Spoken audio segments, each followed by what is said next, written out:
happy fall. This is Patty Bennett with pattystamps.com. Today I would love to show you how to make this beautiful fall card.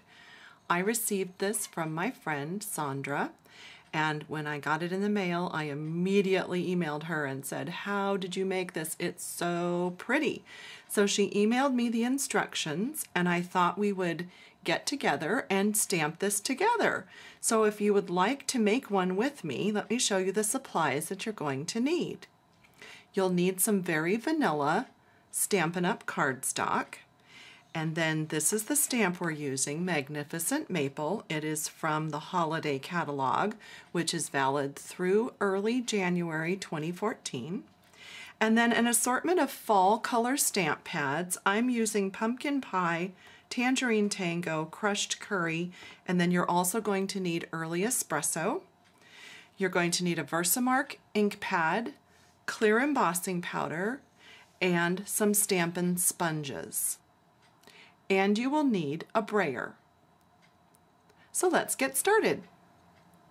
So we're ready to color the cardstock, and I've actually got Sandra's email instructions right here. I'm just going to read along and we're going to make this together.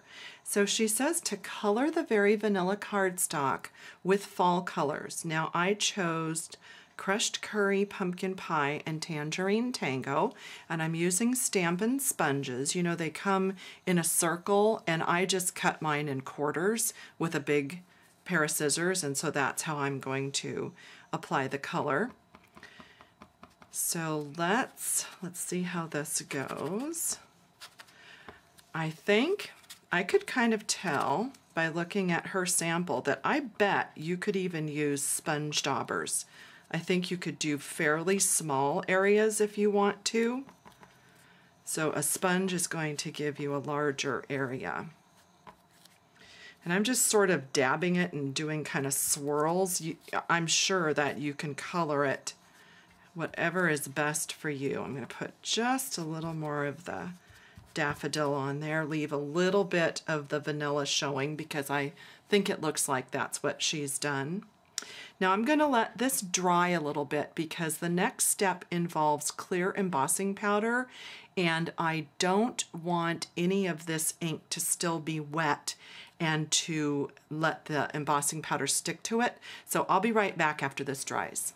Okay, so the next step is to stamp the leaf with the Versamark pad onto the sponged cardstock. Now I just did that and I forgot to turn the camera back on. So it's actually stamped on there, but since it's Versamark, it's of course very hard to see. And I did decide to go ahead and use the embossing buddy over that sponged cardstock because I was worried that some of the embossing powder might stick to the ink.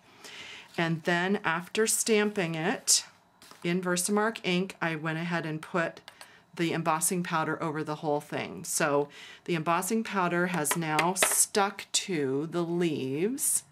A little hard to see, but it's on there. And I'm going to go ahead and heat it.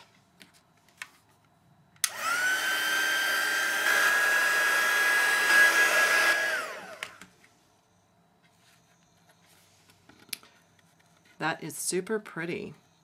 So now we have the clear embossed leaves over the sponged cardstock, and then we are going to brayer Early Espresso ink over the whole thing.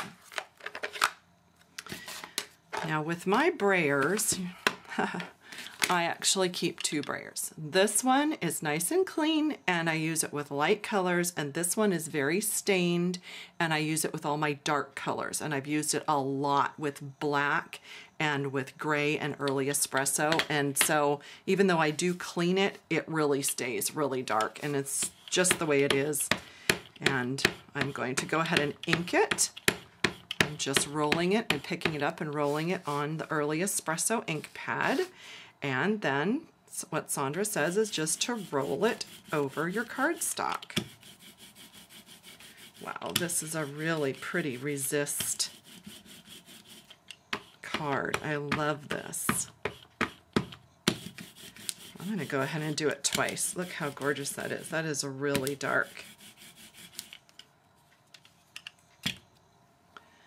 And then you just grab a tissue, either a Kleenex or a paper towel, and you're just going to rub.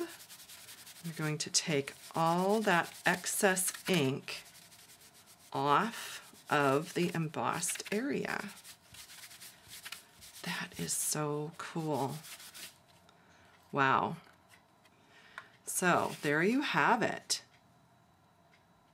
And you can see that depending on how you do your colors and how much color, I've got a little more color than Sandra did.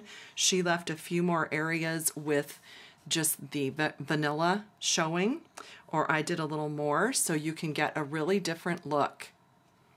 All right, I hope you will try that emboss resist technique. I think it's just beautiful, and thank you, Sandra, for sharing that with me.